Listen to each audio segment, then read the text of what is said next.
안녕하세요. 얼마 전 남편과 이혼하고 아들을 홀로 키우고 있는 싱글맘입니다. 주변 사람들이 이혼 사유를 많이 궁금해했지만 지금까지는 한 번도 이혼 사유를 정확히 이야기한 적이 없어요. 왜냐하면 차마 이야기하기에는 너무 쪽팔렸거든요. 게다가 친정까지 팔리게 되는 일이다 보니 웬만하면 이야기를 안 하게 되더라고요. 하지만 사연 글이라면 익명성을 빌어 허심탄회하게 이야기할 수 있을 것 같아 이렇게 글을 써봅니다.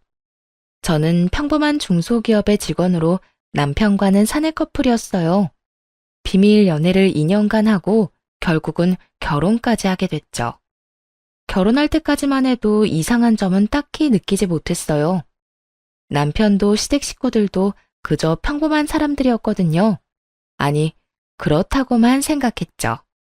그러나 결혼 후 2년째 되던 해 친정오빠의 첫째 아들, 그러니까 제 첫 조카의 돌잔치를 하게 된 이후부터 시댁 사람들이 어딘가 이상하다는 위화감을 느끼기 시작했어요. 오빠, 우리 귀여운 조카 돌잔치는 어디서 하기로 했어? 우리는 사람 많이 안 부르고 직계 가족들만 모셔서 호텔 레스토랑에서 식사 대접하기로 했어. 손님들 다 오셔봐야 우리까지 합쳐도 10명밖에 안 되니까 좀 비싸더라도 그곳에서 하기로 했지. 정말? 그 호텔 나도 아는데 엄청 비싸다고 소문 들었거든. 한 번도 안 가봤는데. 근데 돌잔치로 괜찮겠어? 너무 비싼 건 아니고? 식사 대접하고 간단한 돌잡이 정도 하는 건데 뭐. 이왕 대접할 거면 그래도 좀 괜찮은 곳으로 하는 게 좋지. 어르신들한테 얼굴 보여주는 게 목적이니까. 오빠는 편하게 얘기했지만 사실 그 호텔 코스 요리는 1인당 14만 원 정도 하는 가격이 사악한 곳이었어요. 오빠는 잘 나가는 병원의 의사 선생님이어서 돈을 많이 벌었고 혜언니도 금융 쪽에서 일하는 재원으로 돈을 꽤나 많이 버는 직장인이었거든요. 그러니 저 정도 금액도 감당할 수 있었던 거겠죠. 사실 저희 집에서는 제가 가장 평범했어요. 오빠는 의사, 부모님은 교사셨고 그에 비해 전 중소기업에 다니는 평범한 직장인이니 어릴 때부터 열등감을 느끼지 않을 수가 없었죠. 그렇지만 나이가 30쯤 되다 보면 가족에게 그런 열등감을 느끼는 게 얼마나 쓸데없는 일인지를 잘 알게 돼요. 오빠에게 저는 그저 귀여운 막내 동생일 뿐이고 저에게 오빠는 기대기 좋은 듬직한 오빠일 뿐이니까요. 그리고 친정 부모님 역시 제가 평범한 회사원이라고 해서 나쁘게 말한 적은 한 번도 없어요. 나쁜 일만 안 하며 살면 된다 라고 생각하시는 분들이었거든요. 다른 사람들은 저의 모든 것을 가족과 비교하며 낱낱이 평가했지만 정작 가족들은 단 한 번도 그런 식으로 비교한 적이 없었어요. 차별을 한 적도 없었죠. 그리고 오빠에게 해준 것만큼 저에게도 해주셨고요. 아니, 오히려 저에게 더 많은 걸 해주려고 노력하신 걸 알아요. 그걸 알기에 열등감이 찌든 사람이 되는 것만은 피할 수 있었다고 생각해요. 그래서인지 한 가지 중요하게 생각하는 건 바로 오빠나 부모님을 따라하려고 애쓰지 말자는 거예요. 오빠가 이렇게 돈을 많이 쓰는 걸 보면서 이전에는 마냥 부러워했다면 이제는 어느 정도 즐길 수 있게 됐죠. 언제 또 14만 원짜리 코스 요리를 즐겨보겠어요. 이럴 때 한 번씩 느껴보는 거죠. 돈 잘 버는 오빠와 가족을 돕다는 건 제 인생이 편해지는 것은 아니더라도 제 인생에도 즐길 거리가 많아진다는 것을 의미하거든요. 오빠 말대로 양가 직계 가족들만 왔더군요. 더 많은 사람을 초대할 수도 있었는데 일부러 직계 가족만 모였다고 했어요. 대신 다른 가족들에게는 작은 선물을 돌리는 걸로 대신하겠다고 하면서요. 성대하게 하는 것보다 이런 방법도 실속 있고 좋아 보이더라고요. 그렇게 식사를 하고 나오는 길에 남편에게 말했죠. 우리는 돌잔치 할 때 검소하게 하자. 오빠네야 많이 버니까 그렇게 좋은 곳에서 할 수 있지만 우리가 그 정도 돈 쓰는 건 정말 낭비거든. 우리가 할 수 있는 선에서 아기자기하게 하면 될 거야. 한정식 집에서 5만 원짜리 코스 요리 정도면 괜찮지 않을까 싶네. 이 말에 남편은 좀 불만스러운 표정으로 이렇게 답하더군요. 그래도 어느 정도 급은 맞춰야 되지 않을까? 형님 오늘 하신 거 보니 우리가 너무 검소하게 하면 우습게 보일 것 같은데 당신 가족들도 그렇게 생각하실 거 아니야? 14만 원 코스 요리를 대접한 분들에게 5만 원짜리 코스 요리라니. 오빠가 유독 비싸게 한 것뿐이잖아. 그렇게 따지면 모든 사람들 돌잔치 비용이 상향 평준화되고 말걸? 솔직히 다른 사람들 돌잔치도 이만큼 비싼 건 아니잖아. 아무리 그래도 솔직히 14만 원 대접받아 놓고 5만 원은 너무하잖아. 못해도 10만 원 정도는 해야. 항상 내가 얘기하지만 우리 오빠가 그렇게 비싸게 했다고 해서 우리까지 그렇게 할 필요는 없어. 잘못하면 진짜 우리 가랑이 찢어진다. 우리는 우리 사정에 맞게 하면 돼. 일부러 우스갯소리를 하며 남편에게 말했어요. 30년을 가족과 함께 살았는데 저라고 그런 기분을 안 느껴봤겠나요? 누구보다 제가 제일 잘 알아요. 하지만 오빠는 그런 걸로 우리를 우습게 볼 사람은 아니었거든요. 부모님이 저희를 그렇게 키우지 않았으니까요. 그리고 언제든 도와달라고 하면 도와주실 분이라는 것도 알고 있거든요. 그런데 남편의 표정은 안 좋더군요. 그런 걸 받고 나서 검소한 돌잔치를 하는 건 비교가 된다고 생각했나 봐요. 아직 몇 개월의 시간이 남아 있었으니까 우리는 천천히 생각하기로 했어요. 그때가 돼서 결정하면 되겠다 싶었죠. 그런데 남편이 시모에게 친정 오빠네 돌잔치에 대해 이야기한 것 같더라고요. 시댁에 간 날 시모가 이런 이야기를 하더라고요. 예, 우리도 그 호텔에서 하자. 그 호텔이 그렇게 음식이 잘 나온다며? 그리고 고급지고. 솔직히 첫 손주인데 그 정도는 해줘도 되는 거 아니니? 어머님, 거기는 돈이 너무 많이 들어요. 저희가 하기에는 좀 버거운 곳인 것 같아요. 싫어, 얘. 나는 거기서 하고 싶다. 너희 오빠도 거기서 했다면서? 그런데 왜 우리는 못해? 못한다기보다 저희 사정에 맞추자는 거죠. 그리고 오빠가 한 곳이 아무리 좋다고 해도 굳이 우리가 따라할 필요도 없고요. 그리고 솔직히 인당 14만 원은 좀... 난색을 표하자 시모가 소리쳤어요. 솔직히 너희 친정보다 우리 시댁이 못한 게 뭐가 있니? 너희 친정에서 할 수 있으면 우리도 할 수 있는 거야. 나는 무조건 거기가 좋다. 사람들한테 설명하기도 얼마나 보기 좋니? 그런 건 허풍이라고 아무 쓸모도 없는 허세일 뿐이라고 말씀드리고 싶었지만 그런 말을 꺼내기가 쉽지 않더라고요. 대신 시모에게 최대한 설명을 하려고 노력했어요. 어머님, 그런 건 형편에 맞게 하는 거예요. 저희가 친정 오빠처럼 돈을 많이 버는 건 아니잖아요. 그렇다고 돈을 엄청 못 버는 건 아니지만 각자 사정에 맞춰서 하면 된다고 생각해요. 그렇지만 이런 말은 시모의 귀에서 튕겨져 나올 뿐이었어요. 무조건 그 호텔에서 하자는 시모를 보며 남편에게 눈치를 줬죠. 제 말은 듣지를 않으니 나서서 어떻게 좀 해보라고요. 시모를 달래든지 설득을 하라고 말이죠. 그런데 남편은 눈을 피하더군요. 시모 역시 계속 같은 주장만 해댔고요. 결국은 한숨을 쉬면서 시모에게 말했죠. 어머님이 그렇게 원하시면 한 가지 방법이 있긴 해요. 친정 시댁분들 다 같이 돌잔치를 하는 게 아니라 친정 따로, 시댁 따로 돌잔치를 하는 거죠.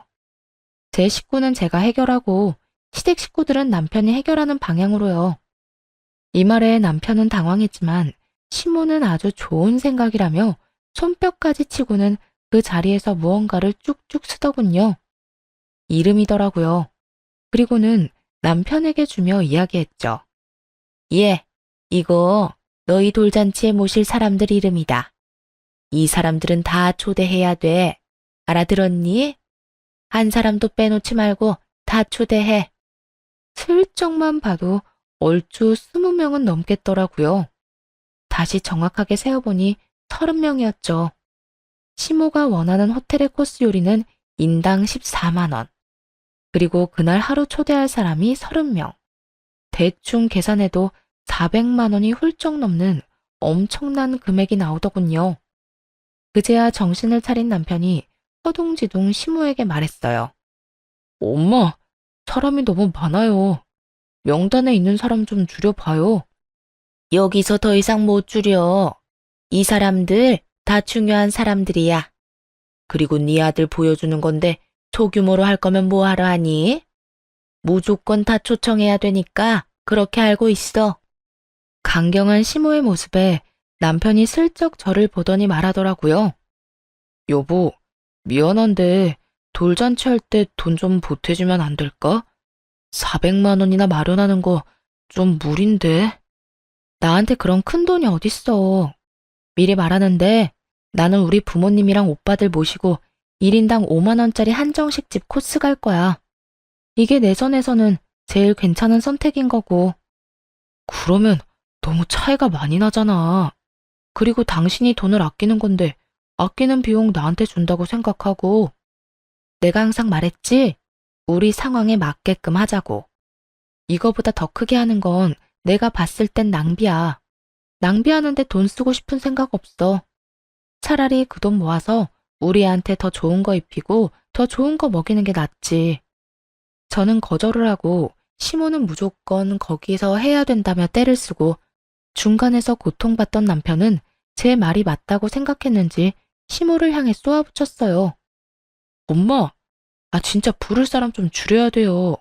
나 이만큼 다 초대 못해요. 400만 원이 어디 애 이름도 아니고. 돈 없으니까 우리 적당히 합시다, 적당히. 에? 넌 어떻게 돼 내가 이렇게 우유부단해? 하겠다고 할 때는 언제고? 왜 우리는 거기서 못하는 건데? 돈이 없으면 아껴서라도 하면 되지. 시모는 남편 말에 화를 내며 곤란한 표정을 지었지만 남편의 선택을 번복할 수는 없었어요. 남편은 본인 생각에 필요 없는 사람들은 다 빼버리더니 딱 모실 사람만 간추렸어요. 그리고 결국 저처럼 1인당 5만 원짜리 한정식 코스를 가기로 하더라고요. 친정 반응은 괜찮았어요. 분위기도 괜찮았고 음식 맛도 괜찮았거든요. 5만 원짜리라고 나쁘게 생각하는 사람은 아무도 없었어요. 다들 무척 좋아해줬죠. 그런데 시댁 쪽 상황은 조금 달랐어요.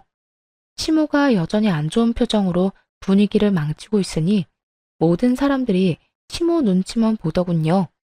시모는 돌잔치가 끝났는데도 혼자서 씩씩대며 말도 하지 않았어요. 여전히 분한가 보더라고요. 그 1인당 14만 원짜리 호텔 코스 요리를 다른 사람들에게 선보이지 못한다는 것 자체가 자존심에 상처를 준 거라고 생각하더군요. 아마 시모도 알았을 거예요. 그런 당신의 생각 자체가 허세고 낭비라는 것을 알면서도 시모는 그 덧없는 것에 그렇게 매달리더라고요. 그렇게 돌잔치는 끝이 났어요.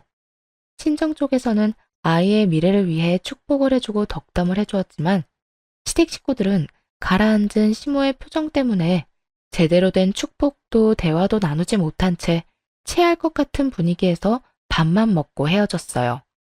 왜 우리 오빠를 그렇게 따라하려고 했을까요? 남편도 그렇지만 시모도 말이에요. 그런데 시모와 남편의 친정 따라하기는 그 후에도 계속되었어요. 형님, 혹시 주식하십니까? 남편은 친정 오빠의 일거수일투족에 관심을 갖는 일이 많았는데 어느 날 주식 투자하는 걸 보게 되었나 봐요. 요즘 좀 공부하고 있어. 남는 돈으로 재테크나 해볼까 하고 말이지. 그렇군요. 혹시 어떤 종목 사셨나요? 추천할 만한 거 있으세요? 나? 나 시작한 지 얼마 안 돼서 내가 남한테 알려줄 정도의 수준은 아닌데.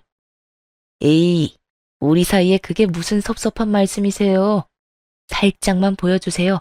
어떤 거 샀는지. 그때 남편은 오빠가 산 종목을 그대로 샀더라고요. 원래는 주식을 한 적도 없는 사람이었는데 오빠가 주식한다니 대뜸 어플을 깔고 돈을 붓더라고요. 아무래도 걱정이 되어서 한마디 했죠. 주식 같은 거 남 따라 하면 안 돼. 그러다 진짜 쪽박차. 괜찮아, 괜찮아. 다른 사람도 아니고 당신 오빠잖아. 알아서 잘 되겠지. 내가 샀다는 거 알고 있는데 연락이라도 줄 거고. 오빠도 공부를 해가며 주식에 투자를 하고 있는 상황이었어요.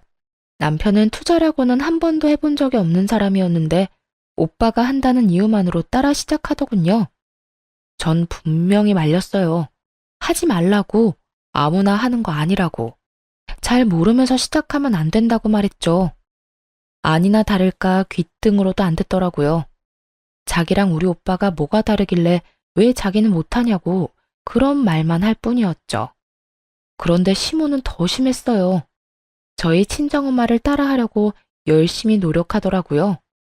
노후 대책의 일환으로 월세를 받을 수 있는 건물을 하나 구매하셨거든요. 그런데 시모가 어디서 그 이야기를 들었는지 자기도 노후 대책을 위해 건물을 하나 사야 되겠다며 허름한 건물을 하나 샀더라고요. 그걸 보고도 뭐라고 하진 않았어요. 뭐라고 하겠어요?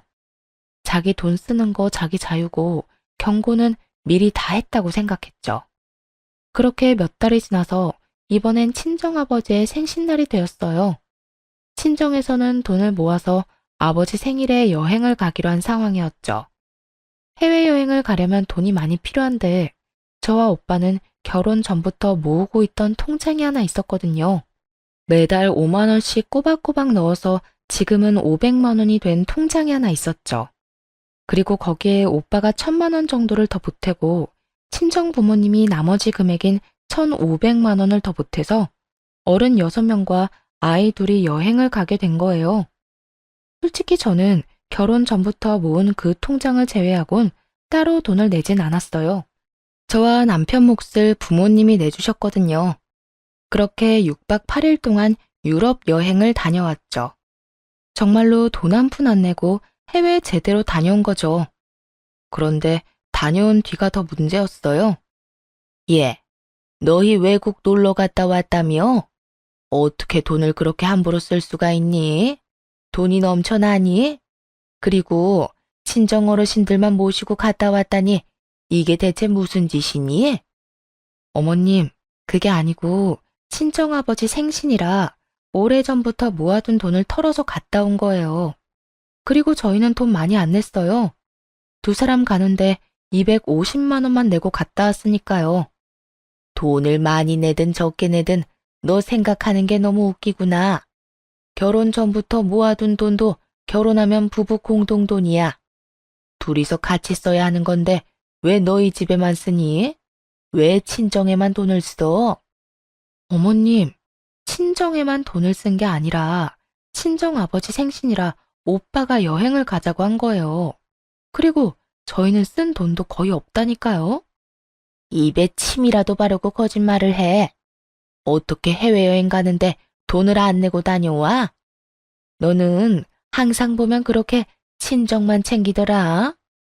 친정에서 비싼 거 좋은 거 하니까 항상 친정만 챙기고 싶어? 말이 안 통하더군요. 아무리 아니라고 해도 시모 귀에는 들리지가 않는 모양이었어요. 남편에게 눈치를 줬더니 남편이 시모를 말리기 시작하더군요. 그렇지만 그것도 얼마 가지 않았어요. 시모는 더 크게 짜증을 내며 화를 냈어요. 진짜 너무하는구나. 우리를 어쩜 이렇게 홀대할 수가 있어? 친정에서 비싼 거 해준다고 친정만 챙기는 건 너무한 처사 아니니? 그러면 우리도 이번에 해외여행 보내주렴. 만약 우리도 돈을 내고 다녀왔다면 시모에게도 그렇게 해줄 수 있다고 생각해요. 그런데 저희도 끼어서 간 거고 돈도 제대로 내지 않았잖아요. 6박 8일 유럽 여행에 250만 원만 내고 갔다고 하는 것도 안 믿을 거고요. 게다가 가서 쓴 경비도 모두 저희 오빠와 부모님 돈이었단 말이에요. 그랬으니 우리도 갈 수 있었던 거였고요. 지금 그 코스 그대로 4명이 가자고 한다면 그건 불가능하다고 생각했어요. 일단 돈이 안 되니까요. 그런데 시무를 달래던 남편놈이 갑자기 뜬금없는 말을 꺼내더군요. 여보, 우리도 어머니 데리고 갔다 오자. 어머니 저렇게 원하시는데 우리가 계속 무시할 수도 없잖아. 무시하는 게 아니라 우리가 능력이 지금 안 되잖아. 친정에서 갈 때도 우리 정말 못만 갔어. 내가 결혼 전부터 모아놓은 돈 겨우 250만 원만 주고 둘이서 1000만 원치 놀고 왔다고.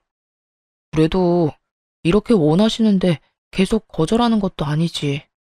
우리 부모님도 매번 보내달라는 거 아니잖아. 이건 당신 친정을 떠나서 그냥 내가 해드리고 싶은 거야. 그래? 그럼 당신이 해드리면 되겠네. 난 못 가니까 당신이나 두 분 모시고 갔다 오던지. 나라도 여행에 드는 돈 줄여야 되지 않겠어? 당신 돈으로 잘 다녀와. 야, 니년이 지금 정신이 있긴 해? 왜 우리 귀한 아들한테 다 넘기려고 하는데? 너도 같이 가서 해외여행 경비 절반은 네가 내야지. 당연히 그래야 하는 거 아니니? 전 그만큼 큰 돈 낭비할 생각 없어요. 가고 싶으신 분들만 가세요. 친정에는 그렇게 해주고 시댁에는 하나도 해주기 싫으니? 나는 너희 친정에서 한 것처럼 똑같이 할 거야, 똑같이. 그러니까 너도 같이 가. 같이 가서 돈 내. 슬슬 저도 열이 받았어요. 왜 이렇게 떼를 쓰는지 모르겠더라고요. 차라리 국내 여행을 갔다 오자고 했으면 같이 갔을 거예요. 부담도 덜 되니까요. 저희가 충분히 여유가 되는 것도 아닌데 왜 막무가내로 저러는지 도무지 모르겠더라고요. 그것도 친정 이야기까지 들먹여가면서요. 시모의 그런 모습을 못 본 채 하고 남편에게 말했어요. 당신도 진짜 너무하다고 생각 안 해? 우리 아빠가 우리 여행 같이 갈 때 뭐라고 했는지 잊었어? 결혼하고 애 낳고 잘 사는 모습 보여줘서 고마운 마음에 여행 경비 대주는 거라고 말씀하셨던 건 잊었냐고. 그 이야기가 왜 여기서 나와? 너 진짜 협조 안 할 거야? 우리 부모님은 부모님 아니야? 왜 우리 부모님은 모시고 가기 싫어하는 건데? 모시고 가기 싫은 게 아니라고. 차라리 국내 여행을 가자고 했으면 흔쾌히 같이 갔을 거야. 그런데 해외여행은 아니잖아. 돈이 얼마나 많이 드는지 알잖아. 그러니까 우리 둘이서 돈 절약해서 모으면 되지. 그리고 나머지는 카드로 긁으면 어떻게든 될 거 아니야. 카드? 너 지금 빚내서 가자는 거야? 그 여행 가는데 최소 1,000만 원은 든다고 정신 좀 차려. 우리 집 살 때 대출 받는 것도 벌벌 떨었어. 왜 빚을 내면서까지 부모님 해외여행을 보내드려야 해? 능력 있을 때 돈 생기면 그때 보내드리면 되잖아. 너 지금 나 돈 없다고 무시하는 거야? 와, 너 그렇게 안 받는데 진짜 너무하다. 하기야, 친정에 그렇게 돈이 많으니까 무시할 만도 하겠네. 그래서 우리 엄마도 나도 이렇게 무시하는 거야? 남편 말을 듣고 있으니 정말 열불이 터지겠더라고요. 남편과 시댁을 무시했으면 결혼은 왜 했겠어요? 왜 이런 인간을 데리고 아버지 생일날 해외여행까지 갔다 왔겠냐고요. 그게 다 이 인간이랑 잘해보려고 그렇게 한 건데 이 사람은 그저 심호의 짜증에 동조해서는 그 이야기만 내내 하더군요. 그놈의 해외여행. 아니, 가고 싶으면 지들끼리 갔다 오면 되잖아요. 왜 나를 끼워가려고 하는 건지. 돈 더 내게 할 생각으로 그런 거라는 건 알지만 아무리 생각해도 이건 돈 낭비잖아요. 무시할 거였으면 내가 너 데리고 해외여행을 왜 가? 그렇다고 내가 돈 없다고 너한테 뭐라 한 적 있어? 그런 적 단 한 번도 없어. 나는 내 형편 이해해. 그런데 네가 왜 그걸 이해를 못해? 잘난 부모님 오빠들 틈에서 열등감 가지며 살았던 저도 현재 상황과 처지를 이해하며 살고 있었어요. 가족들과 비교하면 별거 아닌 인생처럼 보일지라도 때때로 그렇게까지 못 사는 건 아니라고 깨닫기도 해요. 잘난 가족들과 함께 있으면서 깨달은 게 하나 있는데 그건 바로 비교하지 말자는 거였거든요. 비교해봤자 끝이 없고 차라리 그럴 시간에 좀 더 잘 사는 법을 찾는 게 더 빠를 일이었죠. 이에 대해서는 결혼할 때도 남편에게 몇 번이고 이야기했었어요. 오빠는 오빠고 나는 나다. 그러니까 나는 나답게 살 거라고 말이죠. 남편에게도 오빠 하는 거 신경 쓰지 말라고도 했었고요. 일부러 보여주려고 그러는 것도 아니고 그저 나에게 잘해주고 싶어서 비싼 것도 대접해주고 선물해주고 하는 거 아니라고 말이에요. 그래서 나도 오빠에게 열등감 같은 건 안 갖는다고요. 그러니 너도 우리 오빠나 아빠 행동 오해하지 말라고. 그런데도 남편은 우리 가족을 향한 열등감을 드러냈어요. 그건 시모도 마찬가지였죠. 그러니까 되지도 않는 요구를 하면서 무리한 부탁을 하는 거였겠죠. 그래서 결국 해주기 싫다는 말이잖아. 나더러 분수나 지키면서 살라는 거고. 이게 그렇게 힘든 일이야? 시부모님 위해서 돈 좀 쓰라는 게? 화가 났는지 남편 놈이 버럭 소리를 지르더군요. 본래 그리 큰 소리를 내는 사람이 아니었는데 이렇게 화를 내는 것을 보고 마음이 짜게 식어갔네요. 해주기 싫다는 게 아니라 이유를 들었음에도 여전히 따지고 있었고요. 저도 더는 참지 않았어요. 남편 놈과 시모의 행동에 완전히 정이 뚝 떨어져 버렸거든요. 그래, 나 못해줘. 계속 이런 식으로 쓸데없는 거 요구할 거면 이혼해. 난 그렇게 못하니까 하고 싶으면 당신이 혼자 하라고. 그리고 돈 빌려서 부모님 해외여행 보내면 당신은 나랑 이혼인 거고. 결국 시모는 열이 받았는지 저한테 삿대질을 하며 화를 쏟아내더군요. 네가 뭔데 우리 아들한테 이혼하자고 하는 거야? 친정 잘났다고 너까지 잘난 줄 알아? 야, 너 우리 아들 아니었으면 결혼도 못했을 거라고. 중소기업 주제에 친정 믿고 이딴 식으로 상처 준다 이거지? 자기 아들도 저랑 똑같은 회사 다니는데 저런 식으로 말하는 게 괜찮나 싶었어요. 하긴 화가 나니까 아무 말이나 하는 거겠죠. 그 말이 아들을 더 비참하게 만드는지도 모르고 시모가 저러니 저도 시모에게 말해줬죠. 이혼에는 남편 놈 지분뿐만 아니라 시모 지분도 듬뿍 들어있다는 사실을요. 어머님도 똑같잖아요. 저희 친정이 그렇게 부러우세요? 뱁새가 황새 쫓아가다가 가랑이 찢어진다고. 지금 어머님이랑 이 사람 가랑이가 찢어지기 일보 직전이거든요. 여행 가고 싶으면 본인 돈으로 가세요. 며느리한테 손 벌리지 말고. 야, 너 진짜 여태껏 우리를 그런 식으로 생각했니? 우리가 왜 너희 집을 부러워해? 그런 집에서 시집 오니까 우리가 열등감 가진 사람처럼 보여? 그리고 누가 손을 벌려? 우리도 너 필요 없어. 전곡을 콕 찔렀는지 시모가 얼굴이 빨개진 채로 반박하더군요. 그러니까요. 열등감 가진 것도 아니고 우리 집 따라 하려는 것도 아니면 그냥 본인 돈으로 여행 갔다 오면 될 일이잖아요. 그런데 왜 저랑 남편을 붙잡고 저런 말을 하는 건지. 그러니까요. 능력 되시면 알아서 갔다 오면 되는데 계속 애먼 아들 부부만 붙잡고 늘어지니 하는 말이잖아요. 그리고 아들 말 못 들었어요? 돈 없으니 카드 빚내서 가자고 하잖아요. 아들 빚 만들면서 여행 가는 거 기분 참 좋으시겠어요? 우리 아들이 홧김에 그런 이야기 한 거지. 진짜 능력이 없어서 그런 말 한 거 아니야. 너는 네 남편 능력을 그렇게 폄하하고 싶은 거야? 폄하가 아니라 진실이고 저희 벌어봐야 그렇게 많이 못 벌어요. 정말 걱정돼서 한 이야기라고요. 이러다가 망하는 거는 시댁이니까. 아니, 뭐 할 때마다 다 따라하면 돈이 남아 나겠냐고요. 넌 망한다는 말을 어떻게 그렇게 쉽게 해? 네가 이렇게 속 좁은 인간인지 몰랐어. 차라리 친정에 돈을 빌려서라도 같이 갔으면 이렇게 우리 엄마랑 나랑 싸울 일은 없을 거 아니야. 남편 놈의 입에서 무심코 나온 말이 순간 제 머리를 꽝 하고 쳤어요. 친정에 돈을 빌려서라도 같이 가자니 이게 무슨 해괴한 말인가요? 지금 그 말은 친정 돈으로 시댁 호강시켜주자는 말이잖아요. 이 이야기를 듣는데 수만 가지 생각이 스쳐 지나가더군요. 남편놈이 필사적으로 오빠와 아빠를 따라하려고 했던 것이 열등감 때문이라고 생각했는데 그게 아니었을 수도 있다는 생각이 들었어요. 설마 우리 집 돈을 노리고 나랑 결혼했나? 싶은 생각이 순간적으로 들었죠. 너 미쳤어? 왜 내가 친정에서 돈을 빌려서 시댁 해외여행을 보내줘야 되는데? 넌 그럼 우리 엄마가 뭐 하자고 하면 돈 빌려줄 수 있어? 너희 엄마한테 돈 좀 빌려달라고 얘기할 수 있냐고. 아니, 장인 장모님은 돈 많이 버시잖아. 굳이 우리한테 돈 빌릴 일이 없지.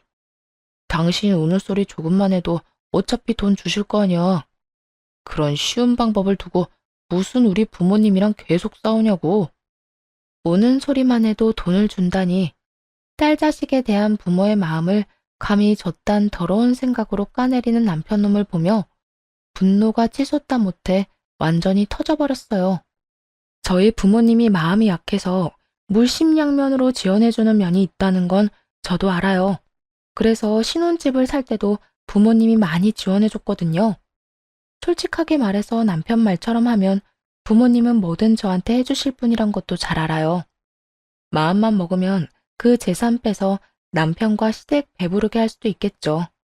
그런데 그런 짓을 하려면 시댁과 남편에게 최소한의 애정이라도 있어야 가능한 거잖아요. 남편놈은 그 최소한의 애정마저 다 사라지게 만들어 놓고는 태연스럽게 저딴 말을 하더군요. 그게 쉬운 방법이라고? 우리 부모님 돈 빼기 쉬운 법? 너 설마 우리 부모님 재산 보고 나랑 결혼했니? 너 이런 식으로 생각하고 있었던 거 나는 여태 몰랐는데?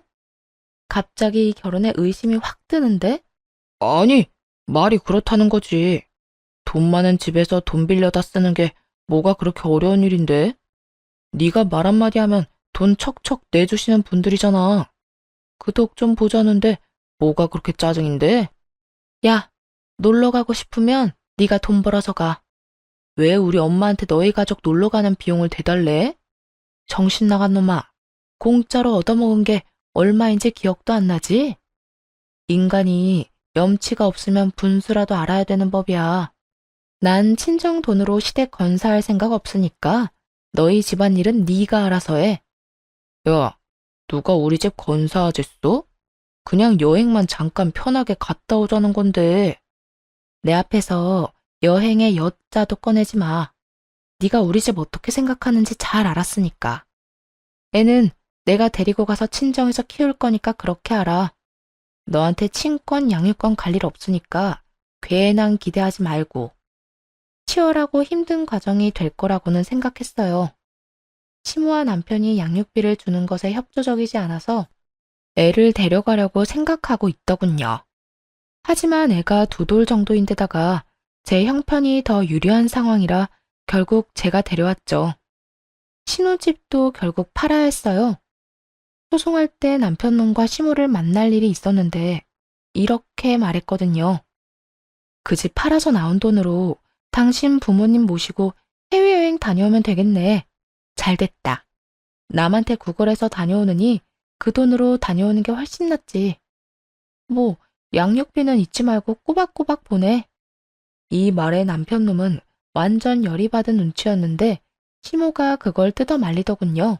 처갓집 따라 하려다가 해외여행도 못 가고 자기 고집 때문에 아들 이혼까지 시키게 됐고 아들 신혼집까지 반토막 냈잖아요. 그런 와중에 또다시 해외여행 운운하며 가자고 할 수는 없는 노릇이었겠죠. 아들이 가시밭길을 걸어가는 걸 직접 보고 나서야 철이 든 시모를 보니 우습기 짝이 없었어요. 오빠가 소개해준 변호사가 능력이 좋아서 그런지 모르겠지만 이혼 과정은 굉장히 빠르게 지나갔어요. 그리고 저에게 상당 부분 유리하게 나오기도 했고요. 그렇게 이혼을 하고 저는 친정으로 돌아왔죠. 친정오빠는 이러한 사연을 알고 한숨만 푹 쉬더군요. 그러면서 저한테 미안하다고, 우리가 이혼한 게 자기 때문인 것만 같다고 계속 자책하는 거예요. 오빠가 무슨 잘못이 있겠어요? 저하고 전 남편한테 더 좋은 거 해주고 싶어서 이것저것 챙겨주려다가 괜히 불똥 튄 것 뿐이죠. 이건 모두 자기 열등감 알아서 다스리지도 못하고 친정 부러워서 친정에서 하는 것만 그대로 따라하며 친정 덕이나 보려고 했던 전 시댁과 전 남편의 탓이잖아요. 그걸 오빠 탓으로 돌리고 싶은 마음은 조금도 없었어요. 오빠가 일부러 전 남편놈 목까지 내줘가며 간 해외여행이 조금 짜증나고 후회될 뿐이었죠. 그때 찍은 사진들은 전부 잘 나왔는데 거기에 전 남편이 꼽살이 끼듯 껴있었으니 그 사진첩만 봐도 열불이 다 날 지경이었거든요. 이혼하면서 받은 돈과 아버지가 지원해주신 돈으로 작은 집을 사서 아이와 함께 들어갔어요. 초반에는 친정에서 지냈지만 다 큰 딸이 손녀까지 데리고 와 있으니 보기가 좀 그렇더라고요. 그래서 친정집 근처에 집을 하나 얻었어요. 일할 때는 친정 부모님이 아이 등하원을 시켜주시고 퇴근하면 아이 데리고 와서 함께하고 생활은 그렇게 안정되기 시작했지만 전 시댁은 전혀 달랐죠. 들어보니 내리막길을 향해 굴러떨어지고 있었거든요. 얼마 전에 오빠에게 투자한 거 어떻게 됐냐고 물었었는데 그러더라고요. 그때 투자한 거 예전보다 떨어져서 회수한 지 오래고 지금은 안정적인 종목에만 집중하고 있다고 하더라고요. 그 말을 들은 이후 며칠 안 돼서 전 남편에게 연락이 왔어요. 야, 너희 오빠가 나 속인 거지? 내가 투자하던 거 지금 완전 싹 날아갔는데? 이거 어떻게 된 거야? 어떻게 책임질 거냐고. 갑자기 전화해서 뭔 미친 소리야? 우리 오빠가 언제 너한테 투자하라고 했어? 네가 네 손으로 투자했잖아. 책임? 네 스스로 한 짓인데 책임을 왜 남한테 지어? 내가 투자 시작한 게 너희 오빠 때문이잖아. 시작할 때 알려줬으면 팔 때도 알려줬어야지. 너희 오빠 투자 사기로 신고해버릴 거야. 신고? 무슨 명목으로 신고할 건데? 오빠한테 물어서 산 종목이 휴지 조각 됐다고 신고할 거야? 아님 우리 오빠가 그거 팔 때 연락 안 해줬다고 신고할 거야? 애초에 잘 모른다고 안 알려주려던 거 졸라서 알아낸 건 너잖아. 오빠는 적당한 시기에 팔아서 큰 돈을 벌지는 못했어도 그래도 수익은 어느 정도 냈다고 했어요. 방어에 성공했고 원금은 살렸으니 실패한 건 아니었죠. 그리고 그 종목을 팔았을 때는 저와 전 남편의 이혼 소송이 한창 진행 중이던 때였고요.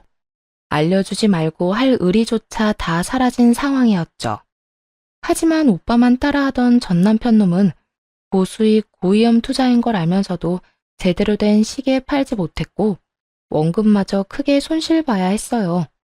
그 종목 주식을 확인해보니 거의 절반이 날아간 것 같더라고요. 게다가 그 뒤에 저와 이혼하며 재산 분할 받은 돈으로 물타기 투자를 하면서 더 많은 돈을 잃은 거고요. 내가 당신 오빠만 아니었으면 주식 같은 거 손도 안 댔을 거야. 왜 옆에서 바람을 불어넣어서 돈을 다 날리도록 만들어? 너희 친정 오빠도 쪽박 찼지? 오빠는 방어 성공하고 다른 종목 매수 중인데? 으이그 인간아, 주식 시작한 것부터 우리 오빠 탓이 하고 싶었어? 네가 우리 오빠 하는 거 다 따라하던 거 내가 모를 줄 알아? 내가 분명히 너 주식 시작할 때 하지 말라고 경고했지. 무시하고 손댔다가 피본 주제 어디서 남 탓이야? 오빠가 그래도 원금 보전하며 팔았다는 이야기를 들은 전 남편 놈은 욕을 퍼붓더니 전화를 뚝 끊더군요. 집도 날리고 넣었던 주식도 다 날리고 하니 열이 받을 대로 받은 모양이죠. 그러더니 전화해서 저딴 미친 소리를 해대는 거고요. 지가 잘못해놓고 또 우리 친정 탓. 애초에 따라한 건 자기면서 왜 우리 가족들 탓으로 돌리냐고요. 진짜 다시 전화해서 욕을 한 사발 해주려다가 겨우 참았어요. 그런데 남편 놈보다 더 쪽박 찬 사람이 있더라고요. 바로 전시모였죠. 전시모 이야기는 친정엄마가 와서 알려줬어요. 딸, 너희 예전 시어머니 있잖니? 지금 난리도 아니래. 왜? 그 집에 무슨 일이 생겼대? 아들놈은 얼마 전에 전화와서 되도 않는 이야기 하긴 하던데. 아들놈 때문에? 아니, 그 건물 하나 샀다고 했잖니. 평균보다 싸게 나온 매물 원룸 건물 있잖아. 아, 알지. 그때 영혼까지 탈탈 끌어모아서 산 건물. 엄마가 산 건물 사고 나서 얼마 뒤에 따라서 산 거 말하는 거지? 그래, 그거. 너무 싸서 나는 좀 이상하다 싶어서 제껴놨었는데 너희 전 시어머니가 그걸 사갔었거든. 근데 그거 지금 완전 난리 났어. 왜? 건물이 무너지기라도 했어? 무너지긴. 그거 지금 완전 헐값에 내놨더라고. 살 때 3분의 1도 안 되는 가격으로. 뭐? 그 욕심 많은 사람이 그럴 리 없는데? 그래서 내 친구 중에 한 명이 가서 살펴봤는데 보고 와서는 고개를 절레절레 내줬더라. 고쳐야 할 곳이 너무 많은 데다가 너무 오래돼서 보수할 곳 천지더래. 그동안 보수도 안 하고 월세를 받았단 말이야? 완전 똥배짱이네. 그러니까 월세를 많이 높이기에는 방 상태가 영 안 좋아서 새 세입자가 안 들어올 거고, 그러자고 보수를 하자니 돈이 한두 푼 드는 게 아니고, 둘러보는데 사람 살고 있는 곳이 세 곳뿐이었다고 하더라고. 완전히 망했네? 아니, 왜 그랬을까? 상식적으로 생각해봐도 깨끗해야 사람들이 잘 들어올 거 아니야. 그게 하나같이 문제 있는 사람들만 남아있대. 왜 욕하고 소리 지르고 하는 사람들 있잖아. 결국 고칠 곳은 많지. 그런 세입자들 때문에 다른 세입자들은 계속 빠져나가지. 아예 감당이 안 되는 것 같더라고. 당시 전시모가 그 건물을 살 때 기뻐했던 모습을 떠올렸어요. 그때 시모는 대출을 엄청 끌어서 그 건물을 샀거든요. 그러면서 매달 나오는 월세로 대출도 갚고 용돈도 벌겠다며 완전히 희망에 차서 말을 했었죠. 그러면서 건물 살 때는 최소한의 확인도 안 해보고 그냥 싸다는 이유만으로 덜컥 계약을 한 거였던 거예요. 당시에 제대로 확인하고 건물을 샀으면 이런 일이 벌어질 리 없었을 거예요. 제대로 관리가 잘 된 건물이어야 월세를 많이 받을 수 있으니까요. 결국은 지금도 팔려고 내놓긴 했는데 상황을 보니 사려는 사람이 없다고 하더라고요. 도리어 가격을 완전히 후려쳐서 허물고 그 자리에 새로 지으려는 사람만 오니 말 다 한 거죠. 그런데 더 웃긴 일이 하나 더 있었네요. 근데 네 전 남편도 상황은 별로 안 좋아 보이던데? 얼마 전에 쫓겨났다는 이야기 들었어. 시댁에서 쫓겨났다고? 시모가 아들을 쫓아낼 사람은 아닌데? 의아했던 저는 이내 그 이유를 알 수 있었어요. 전 남편이 얼마 뒤 제게 찾아왔거든요. 새빨간 꽃다발을 들고. 처음에는 이게 무슨 몰래카메라인 줄 알았어요. 장미 꽃다발? 결혼하고 나서 단 한 번도 준 적 없던 꽃다발을 왜 지금 가져왔는지 의문이었죠. 뭐, 그 이유는 금방 알 수 있었지만요. 여보, 나 아직 당신을 마음속에서 완전히 정리 못했어. 나는 당신 남편이잖아. 제발, 나 좀 용서해줘, 응? 우리 좋았던 날들도 많았잖아. 전 남편 놈은 정말 닭똥 같은 눈물을 뚝뚝 흘리며 감히 용서를 해달라며 이야기하더군요. 그 모습에 마음이 흔들리기는커녕 짜증이 확 치밀어 올랐어요. 이미 다 끝난 마당에 왜 이런 미친 짓을 할까? 그저 궁금할 뿐이었죠. 꽃다발을 본체만 채도 안 하고 말했어요. 너 뻔뻔함이 늘었네? 꽃다발? 그래, 이야기나 들어보자. 이딴 거 들고 찾아온 이유, 너희 엄마 집에서 잘 지내는 거 아니었어? 갑자기 발작 버튼을 누른 사람처럼 남편 놈이 발광을 하더군요. 엄마 이야기는 하지도 마. 우리 엄마 진짜 미쳤나 봐. 나한테 집 나가라고 짐까지 싸서 내보내잖아. 아무리 내가 잘못했다고 해도 그렇지. 어떻게 아들을 이렇게 내다 버릴 수 있냐고. 네가 뭘 잘못했는데? 그냥 주식으로 돈 좀 날렸지. 그렇게 돈 다 날리고 본가에 얹혀 살면서 엄마한테 증여라도 먼저 해달라고 했거든. 어차피 죽어서 상속받을 건데 그 전에 주면 더 좋지 않겠냐고. 아직 팔팔하게 살아있는 부모에게 증여를 하라고 강요했다는 전 남편 놈을 보며 감탄밖에 안 나왔어요. 나쁜 의미로요. 전 남편은 제 눈에 한심함이 차는 것도 못 보고 자기 할 말만 주절거리더군요. 근데 엄마가 완전 미친 사람처럼 화를 내는 거야. 아니, 그 말도 안 되는 원룸 건물 내가 사라고 했나? 그게 매달 적자가 나는 게 어떻게 내 탓이야? 엄마 탓이지. 보는 눈도 없으면서 그런 건물 사서 처치도 못하고 있으니 죽을 맛인 건 알지만 그걸 내 탓으로 하는 건 아니지. 전 남편이 시모에게 미친 짓을 하니 시모가 내쫓았던 거더라고요. 귀한 아들, 우리 아들 하며 난리치더니 결국은 자기 힘드니 쳐내버리는 거 보고 참으로 얄팍한 가족이구나 싶었어요. 저는 전 남편에게 똑똑히 말했어요.